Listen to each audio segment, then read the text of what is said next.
C'est n'importe quoi. Ils sont clairement beaucoup plus solides.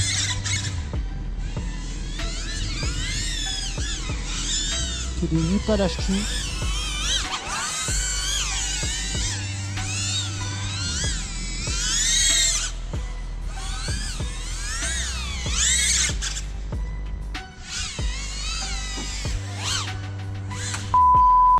Et le quad il a rien.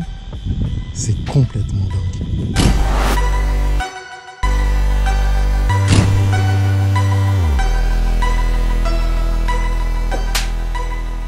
Salut la famille X, c'est X et bienvenue sur ma chaîne pour une nouvelle vidéo dans laquelle nous allons une nouvelle fois parler de Reswhoop parce que je kiffe le Reswhoop, c'est mortel. Je vous ai fait déjà 2 épisodes sur le Reswhoop 3 pouces, on en fera des spécifiques sur le Reswhoop 2,5 pouces parce que j'en ai fait un petit spécial avec une GoPro Naked intégrée au châssis. Je sais, c'est plutôt classe, mais t'excite pas, ça c'est pour plus tard. Les vidéos sur le Reswhoop 3 pouces vont se décliner en 4 épisodes.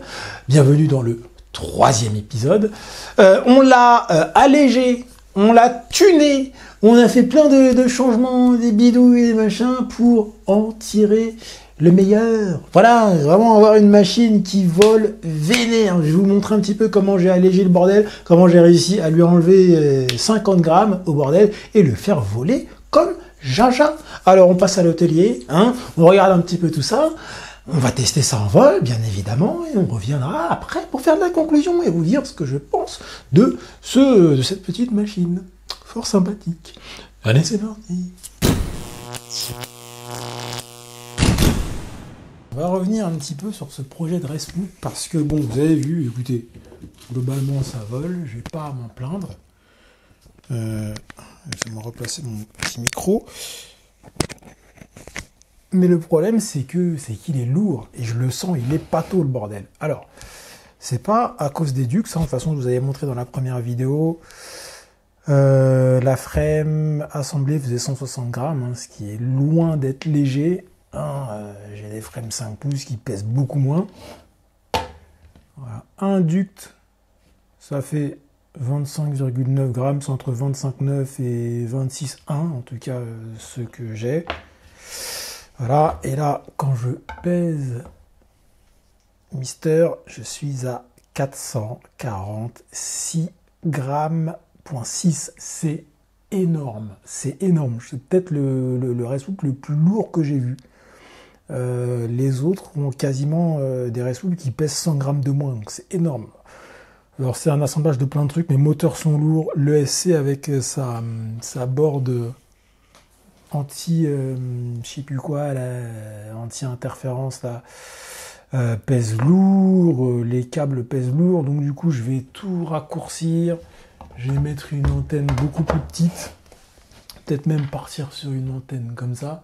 De toute façon, on a un VTX qui sort 1 Watt 6, donc même ça, si c'est pas une antenne de super qualité, ça suffira.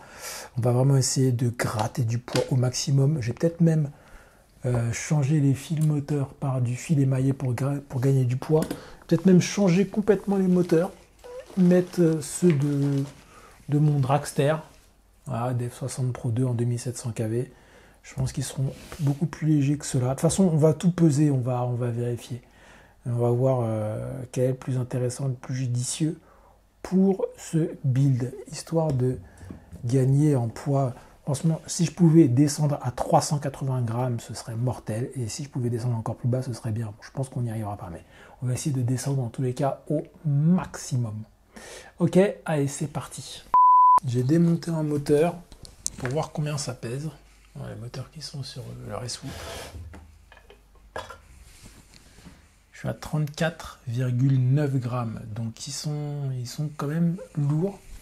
J'ai démonté un S60 Pro 2 avec les fils émaillés, donc ils sont un peu plus longs, mais pour voir à peu près si je gagnerais à changer. 34,7 grammes. Ouais, en fait c'est pareil. C'est pareil. Je sais pas. Alors là, si je prends un bout de fil, on est à 0,6 grammes. Là, celui-là, il fait de la même longueur en fil émaillé. On est à 0,4 grammes. Donc, au final, le câble, c'est pas ce qui pèse le plus. Clairement.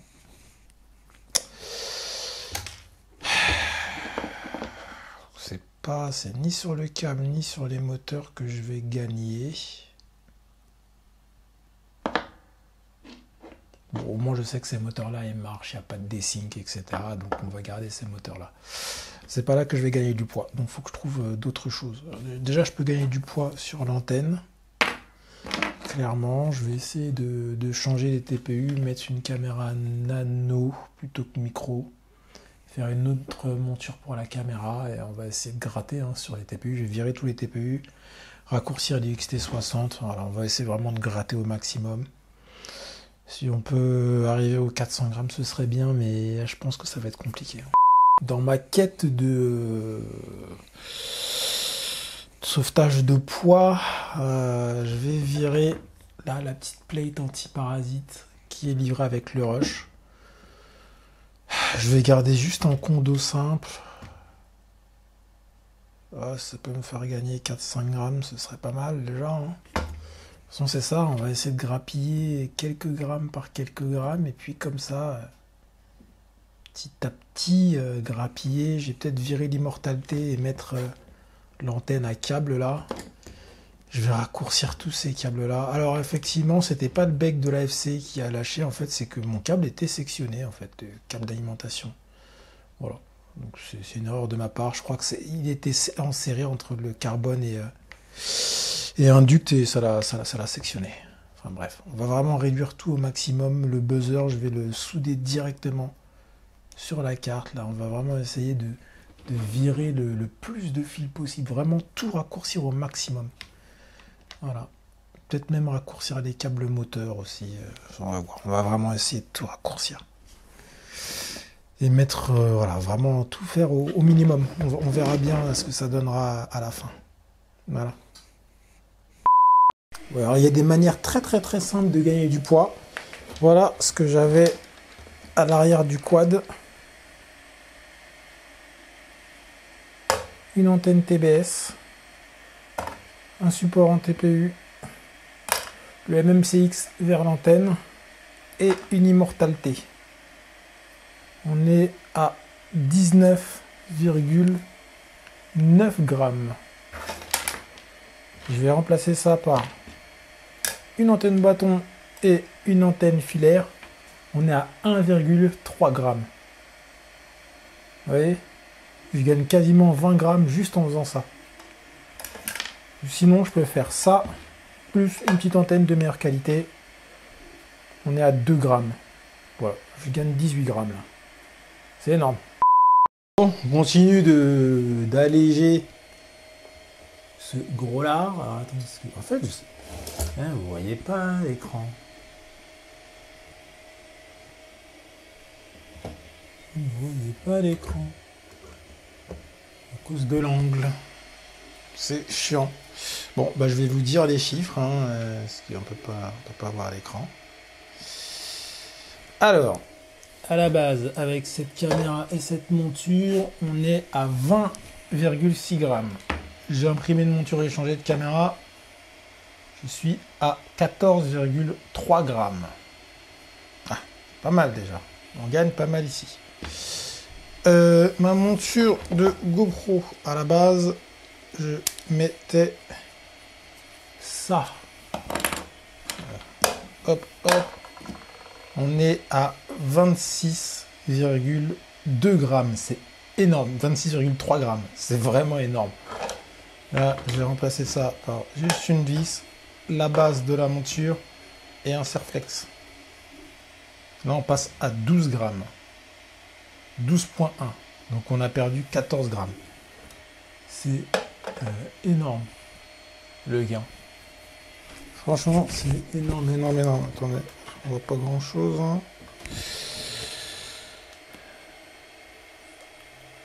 Hop. Voilà, ce sera mieux.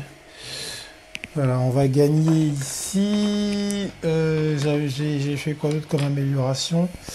J'ai encore des vis en dessous là à couper pour gagner encore peut-être 1 ou 2 grammes.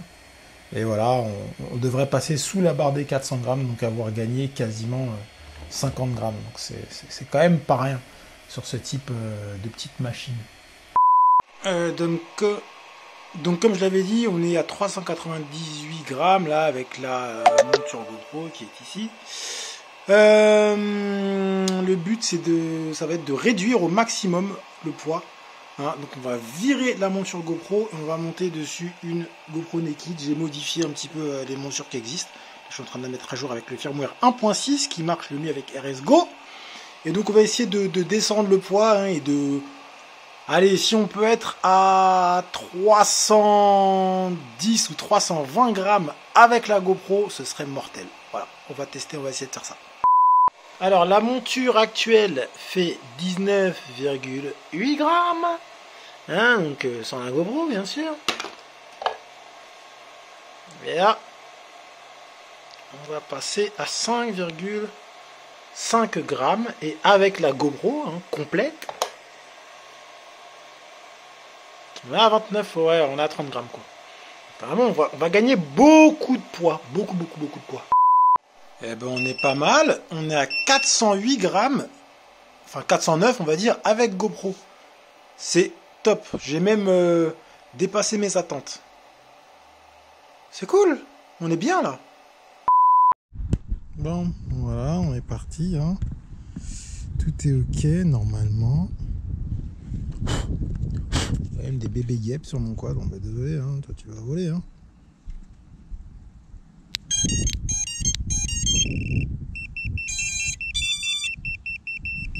Bon, la petite LED de la GoPro s'est allumée.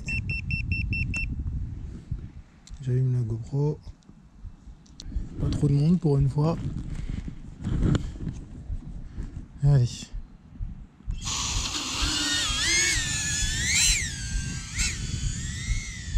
Je crois que j'ai pas mis la caméra sur mes mains. Attendez.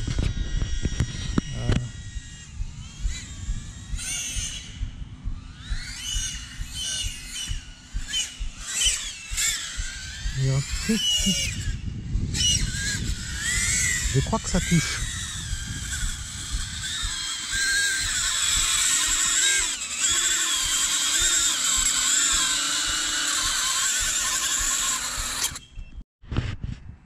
Bon, en fait, c'était le moyeu d'une hélice qui était fragilisé et du coup elle s'est pétée en deux. C'est pour ça que ça faisait un bruit chelou. Je suis un peu... Je sais pas comment dire, un peu embêté parce que la GoPro, des fois elle démarre pas, ça bug un peu, je sais pas pourquoi. Bon, c'est méga relou, je sais pas ce qui se passe avec la GoPro, mais ça déconne. Donc on va faire les tests d'hélice sans GoPro, on va voir déjà ce que ça donne. Je suis désolé, mes dévers vont être dégueulasses parce que je suis pas en numérique sur celui-là et j'aurais dû mettre un filtre LC parce que j'ai pas mal de vagues sur l'image du dévers. On va tester les différentes hélices.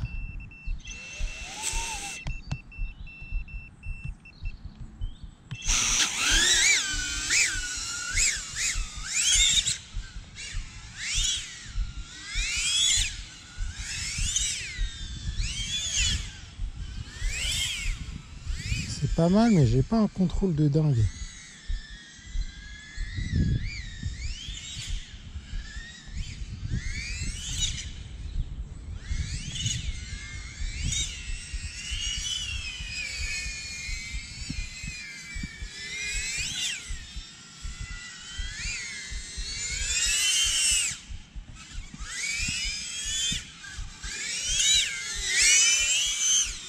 Après, ça vole bien, hein.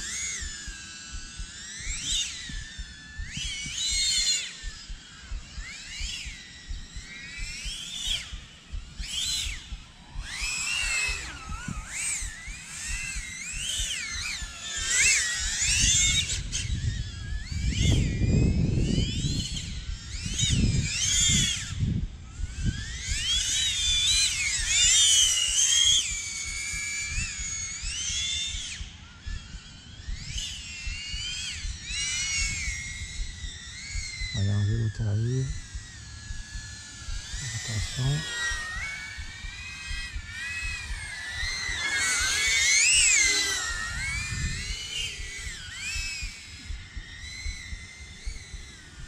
C'est pas mal, mais...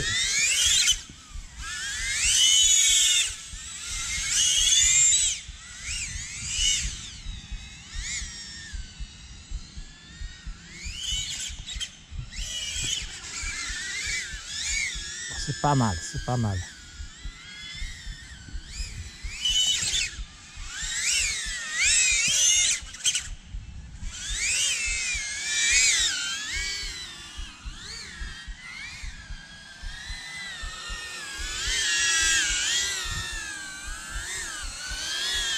Ouais. Bon, sachant qu'avec la GoPro, j'ai 25 grammes en plus. Mais je peux à peu près faire le même type de vol. C'est pas mal. C'est même pas mal du tout. Donc là, du coup, on va passer au HQ propre à 8 pales. On va voir un petit peu ce que ça donne. On va voir si ça correspond le mieux au type de vol. Allez, on est parti.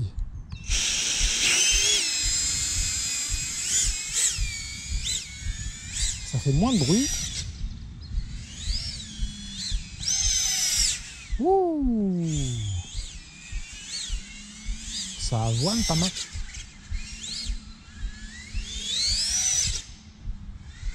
Putain, c'est loqué, hein.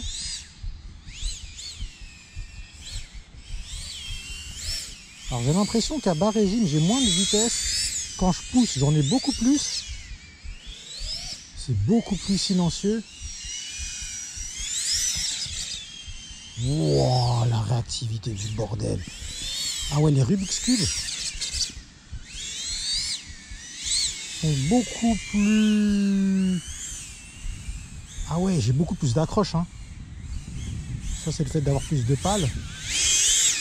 J'ai l'impression que le contrôle est beaucoup plus smooth. C'est beaucoup plus progressif, en fait. On peut plus passer d'un vol énervé à un vol vénère. Ça marche super bien avec mon Tune PID. Là, c'est super loqué.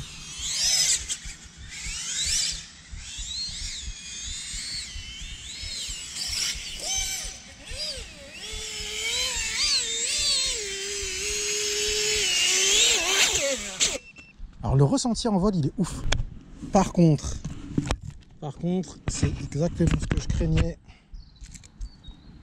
C'est que vous touchez un truc, les pales sont mortes. Elles sont super fragiles. J'ai coupé le DVR. Non. Mais par contre, ça vole méga bien. Et j'ai l'impression que ça consomme beaucoup moins de jus. Mais c'est fragile. Bon, on se teste les Nazgul 30-40. Pour l'instant, c'est celle-là que je préfère. Hein. C'est une tuerie. Ah, je suis frustré par les 8 pales. Parce que le problème, c'est que pour faire du volet énervé entre les arbres et tout, si dès qu'on touche une branche, ça se pète, on perd tout l'intérêt du race loop, en fait. Si on peut pas taper dans des trucs, c'est nul. Ouais, si je branche pas, ça va peut-être moins bien marcher. Je sais pas si vous voyez le tilt que j'ai là. Il s'est baissé. Ouais, je sais pas, je vais être à 55, je pense.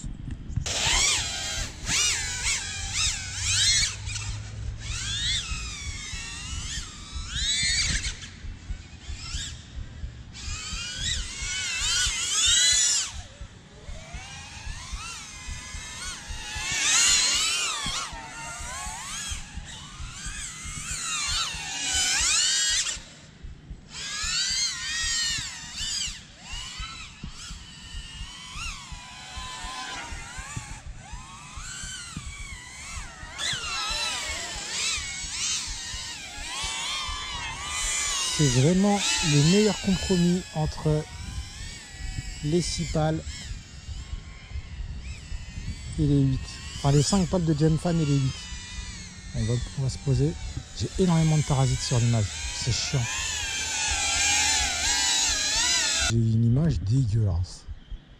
J'ai vraiment une image dégueu.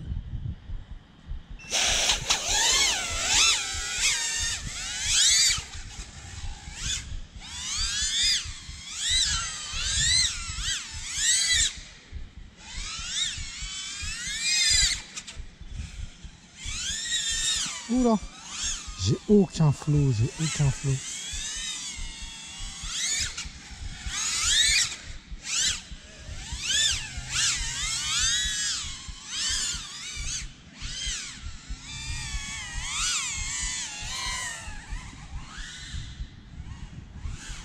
C'était moins une. Elles sont ratives.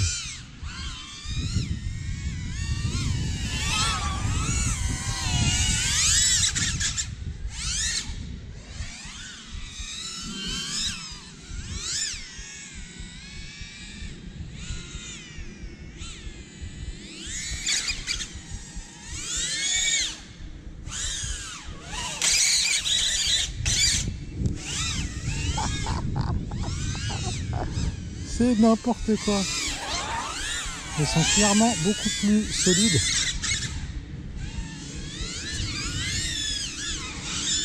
Que les 8 palachki.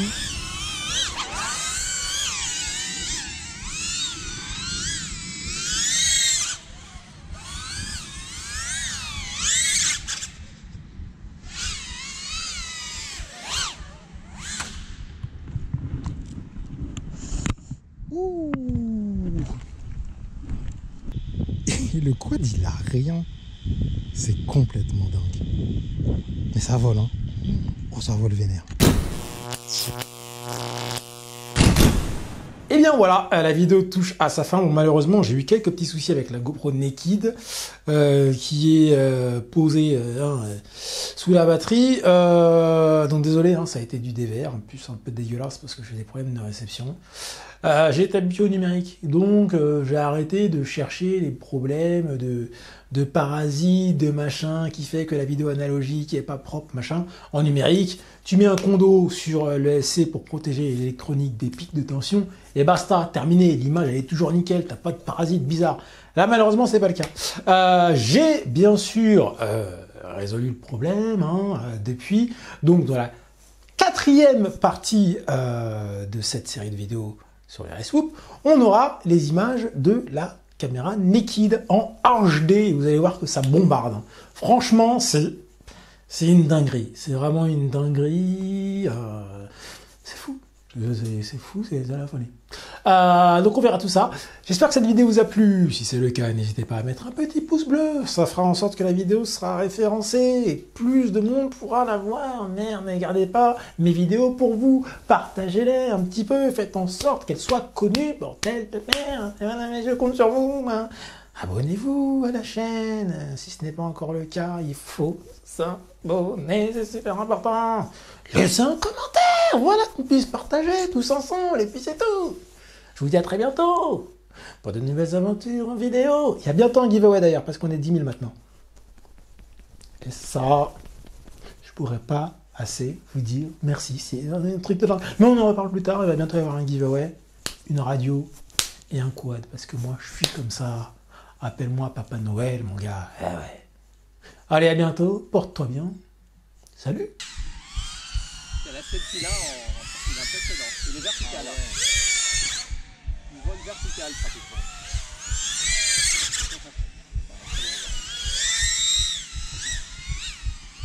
C'est le reste tout là Ouais. Tu prends quoi comme angle sur ta caméra? 55 je crois. Ah oui, d'accord.